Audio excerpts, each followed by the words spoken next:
नमस्कार. मी गणेश तुकाराम शिंदे आपणा सर्वांचं आपल्या या यूट्यूब चॅनलवर सहर्ष स्वागत करत आहे. संपूर्ण राज्यात नव्हे तर देशात सध्या चर्चेत आहेत ते तुमचे आमचे खासदार ओमप्रकाश भूपालसिंह उर्फ पवनराजे निंबाळकर. कारण जे एक शिवसेना एकनाथ शिंदेनं पक्षातील धुरीणांनी ऑपरेशन टायगर केलं आहे, त्यात ओमप्रकाश राजे निंबाळकर यांचं पण नाव येत आहे. आणि त्यामुळं आपल्या मतदारसंघातील लोकांना काय वाटतं, काय वाटत नाही, लोकांनी आपल्याला कसं ट्रोल केलं, त्यातही वैयक्तिक अगदी घरच्या लोकांच्या याच्या ट्रोल करण्यापर्यंत लोकांची मजल केली.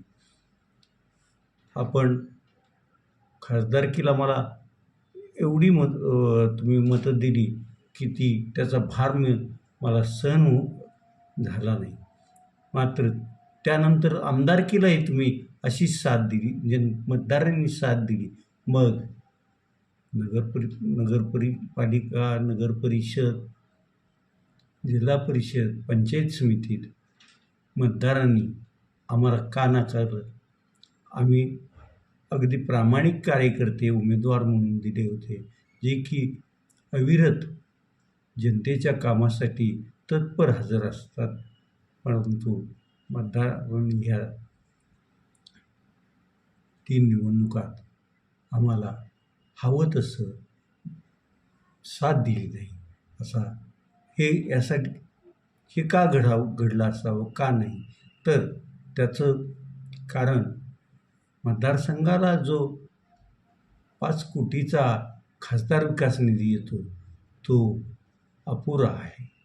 त्या निधीत पूर्ण 6ही विधानसभा मतदारसंघात योग्य अशी विकास कामे करता येत नाहीत, अशी खंत व्यक्त करत ओमप्रकाश राजे निंबाळकर यांनी मग मी काय निर्णय घ्यावा यासाठी मी काल वडील पवनराजे निंबाळकर यांच्या हत्याकांड खटल्याचा निकाल आमच्यावर अन्यायकारक असाच आला आहे. सर्व आरोपी निर्दोष कोर्टानं सोडलेले आहे आणि हे सगळं माझ्या डोक्यावर आहे.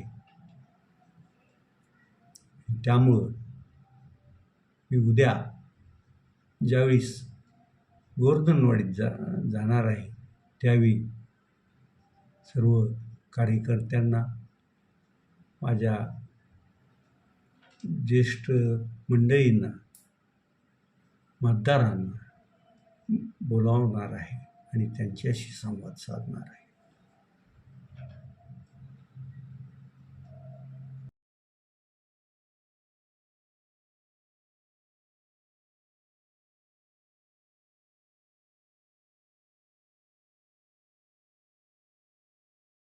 आज सकाळी पुण्याच्या घरातून ओमप्रकाश राजे निंबाळकर धाराशिव गोवर्धनवाडीकडे येण्यास निघाले.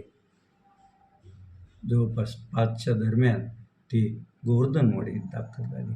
वाटेत त्यांच्या मतदारसंघात येत असलेल्या बार्शी विधानसभा मतदारसंघ आहे, त्यामुळं बार्शीत काही काळ थांबले. ते येत आहेत म्हणून त्यांना भेटण्यासाठी आलेल्या मंडळींची भेट घेतली, पत्रकाराशी संवाद साधला आणि ते 5च्या दरम्यान गोवर्धनवाडीत दाखल झाले. गोवर्धनवाडीत ओमप्रकाश राजे निंबाळकर यांनी आपल्याला बोलावलं आहे, ते येणार आहेत. यामुळं दुपारी 2:30 नंतरच गोवर्धनवाडी येथील ओमप्रकाश राजे निंबाळकर यांच्या बंगल्यावर प्रचंड अशी गर्दी जमलेली होती. ती गर्दी घोषणा पण दिली. त्या घोषणा होत्या, ओम दादा आगे बढ़ो हम तुम्हारे साथ है. त्याचबरोबर स्वर्गीय पवनराजे निंबाळकर अमर रहे अशाही घोषणांनी गोवर्धनवाडीच्या बंगल्याच्या आसपासचा आसमंत दुमदुमून जात होता. वाजता प्रकाशराजे निंबाळकर वाहनातून उतरले आणि त्यांनी तडक आपले पिताश्री पवनराजे निंबाळकर यांच्या समाधीवर गेले. तिथं पुष्प नमस्कार करून वडिलांना अभिवादन केलं. आज तसा पितृदिन पण फादर्स डे पण आहे आणि ते फादर्स डेचं औचित्य पण त्यांनी असावं. त्यानंतर मग त्यांनी त्या जमलेल्या अफाट गर्दीसमोर आपण प्रत्येक विधानसभा मतदारसंघ निहाय 1 to 1 चर्चा करणार आहोत. आणि सर्वात प्रथम परांडा, भूम, वाशी या मतदारसंघातील कार्यकर्त्यांची त्यांनी चर्चाही सुरू केलेली आहे. त्यानंतर क्रमाक्रमानं 6 विधानसभा मतदारसंघातील इच्छित कार्यकर्ते, मतदार आणि पदाधिकारी यांच्याबरोबर ते चर्चा करणार आहेत. ही चर्चा रात्री उशिरापर्यंत सुरू राहील. असंच एकंदरीत गर्दीचा जो माहोल तिथे दिसतो त्यावरून दिसतं. आणि त्यामुळंच त्यांनी वार्षिक पत्रकारांना सांगितलं होतं की माझा निर्णय कदाचित मी उद्याच जाहीर करेन, आणि तसं ते उद्याच जाहीर करतील असंच परिस्थिती आहे.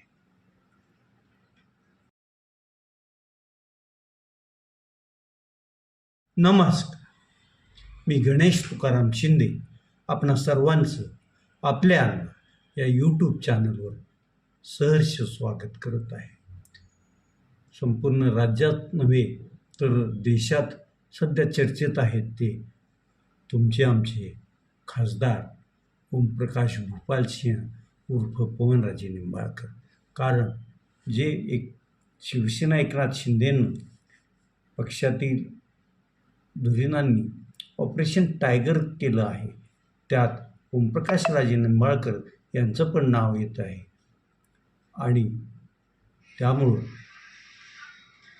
आपल्या मतदारसंघातील लोकांना काय वाटतं, काय वाटत नाही, लोकांनी आपल्याला कसं ट्रोल केलं, त्यातही वैयक्तिक अगदी घरच्या लोकांच्या याच्या ट्रोल करण्यापर्यंत लोकांची मजल गेली.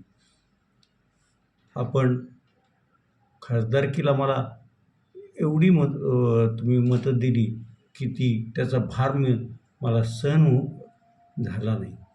मात्र त्यानंतर आमदारकीलाही तुम्ही अशीच साथ दिली, म्हणजे मतदारांनी साथ दिली. मग नगरपालिका, नगरपरिषद, जिल्हा परिषद, पंचायत समितीत मतदारांनी आम्हाला का नाकारलं? आम्ही अगदी प्रामाणिक कार्यकर्ते उमेदवार म्हणून दिले होते, जे की अविरत जनतेच्या कामासाठी तत्पर हजर असतात. परंतु मतदारांनी ह्या 3 निवडणुकात आम्हाला हवं तसं साथ दिली नाही. यासाठी हे का घडलं असावं, का नाही? तर त्याचं कारण मतदारसंघाला जो 5 कोटीचा खासदार विकास निधी येतो तो अपुरा आहे. त्या निधीत पूर्ण 6 विधानसभा मतदारसंघात योग्य अशी विकास कामे करता येत नाहीत, अशी खंत व्यक्त करत ओमप्रकाशराजे निंबाळकर यांनी मग मी काय निर्णय घ्यावा यासाठी मी काल वडील पवनराजे निंबाळकर यांच्या हत्याकांड खटल्याचा निकाल आमच्यावर अन्यायकारक असाच आला आहे. सर्व आरोपी निर्दोष कोर्टानं सोडलेले आहे आणि हे सगळं माझ्या डोक्यावर आहे.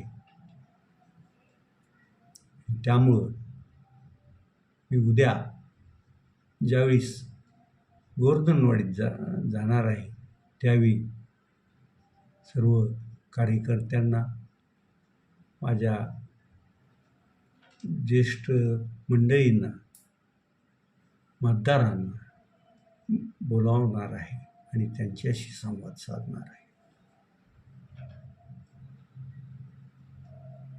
आता ओमराजे असं हे जे गेल्या 2-3 दिवसापासून स्टेटमेंट देत आहे, त्यावरही मग उलटसुलट चर्चा सुरू आहे. त्यातही काहींचं म्हणणं हे नाटक आहे. ओमराजे तर पक्ष सोडून गेले आहेत असं त्यांचं म्हणणं आहे. मात्र ओमप्रकाश राजे निंबाळकर यांना मी आणि आमची जी 20-22 लोक आम्ही लहानपणापासून ओळखतो आणि ओमप्रकाश राजे निंबाळकर यांच्याबरोबर दिल्लीत जे कोणी त्यांच्यासोबत जात असतात त्यातील दोघा-तिघांनी दादांनी लोकसभा अध्यक्ष ओम बिर्ला यांना दिलेल्या पत्रावर सही केलेली नाही असं त्यांचं म्हणणं आहे आणि त्यामुळंच शिवसेना एकनाथ शिंदे पक्षाची मोठी अडचण झालेली आहे. समजा पत्र देताना ओमप्रकाश राजे निंबाळकर असतील, त्यांनी सही केली असेल तर मग त्यावर लागलीच लोकसभा अध्यक्षांनी 1-2 दिवसात का होईना 6 जणांचा गट स्थापन झाल्याची कागदोपत्री आदेश का काढला नसावा. दुसरं, जर त्यांनी हे 6 जणांच्या सह्या असलेलं पत्र जर लोकसभा अध्यक्ष कार्यालयात दिलं गेलं असेल तर त्या पत्राचा फोटो शिवसेना एकनाथ शिंदे पक्ष म्हणा, इंडियातील मोठा भाऊ असलेला भाजप किंवा इतरांनी ते पत्र मग समाज माध्यमावर आणि चॅनलवर का अद्यापर्यंत आलं नाही, ह्या प्रश्नाची उत्तरं आपण विचार करून शोधायची आहेत. यावरून एकच दिसतंय की जे ओमप्रकाश राजे निंबाळकर सांगतात त्यात तथ्य आहे. ते सही वगैरेचं काही बोलत नाही, परंतु या 2 यावर त्यांनी नक्कीच सही केलेली नाही हे मात्र तेवढंच खरं.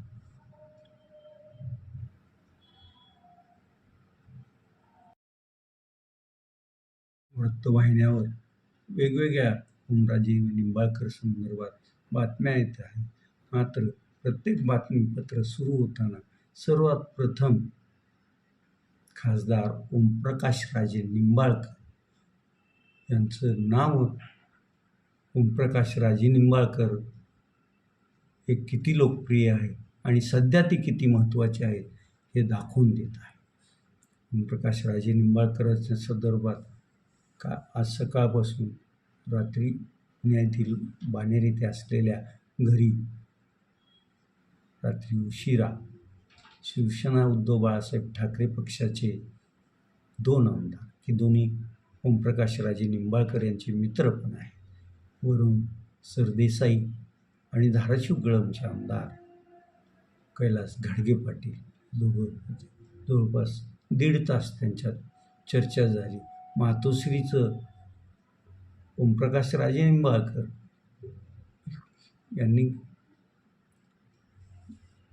यांचं काय मत आहे हे जाणून घ्यायसाठी आम्हाला पाठवलं आहे सांगितलं आणि तिथूनच मग ओमप्रकाश राजे निंबाळकर आणि शिवसेना प्रमुख उद्धव बाळासाहेब ठाकरे यांच्यात संवाद पण झालेला आहे. आणि हे वृत्त जसं प्रसारित झालं तिकडं शिवसेना एकनाथ शिंदे पक्षाच्या प्रमुख नेत्यावर ध्वस्त झालं.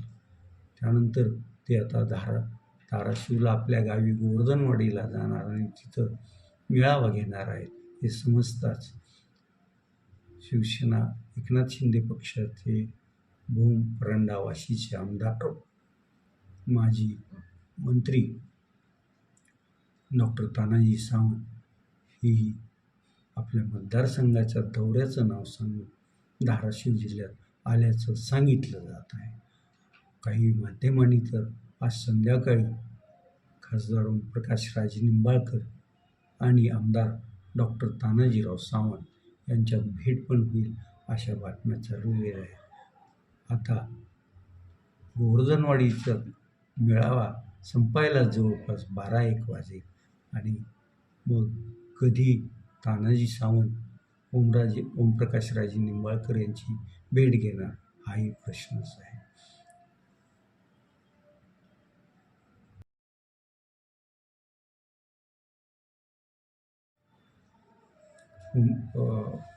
शिवसेना एकनाथ शिंदे पक्षाने तसं घाईगडबडीतच आपलं ऑपरेशन टायगर केल्याचं आता एकंदरीत आजपर्यंतच्या स्थितीतून वाटत आहे. जर का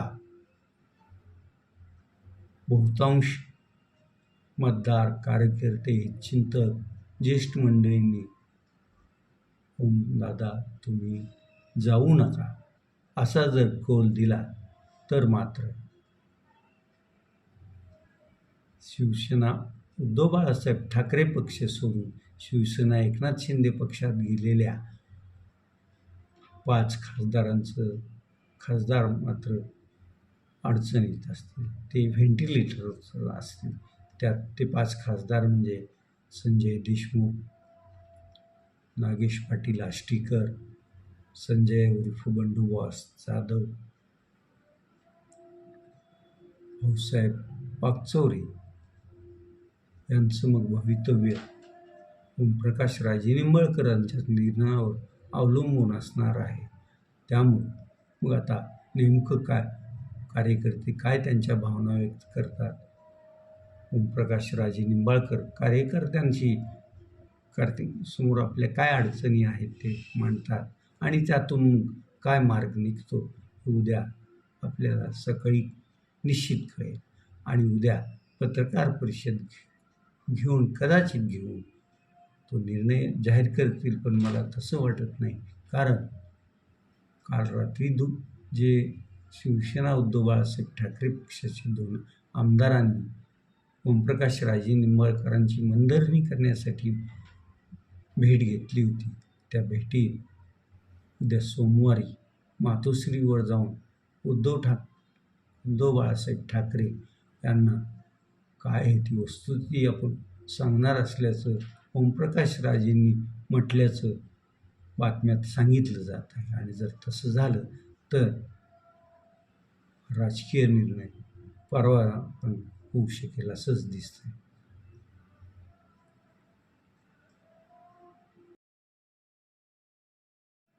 अनेक दिवस झाले मान्सून महाराष्ट्रात आला आहे, पण तो कुठंतरी थांबून बसला आहे असं जाणकार सांगत होते. परंतु आज सकाळपासून मुंबईतील बहुतांश उपनगरात चांगला पाऊस पडल्याचं बातम्या येत आहेत. पनवेललाही पाऊस झाला आहे.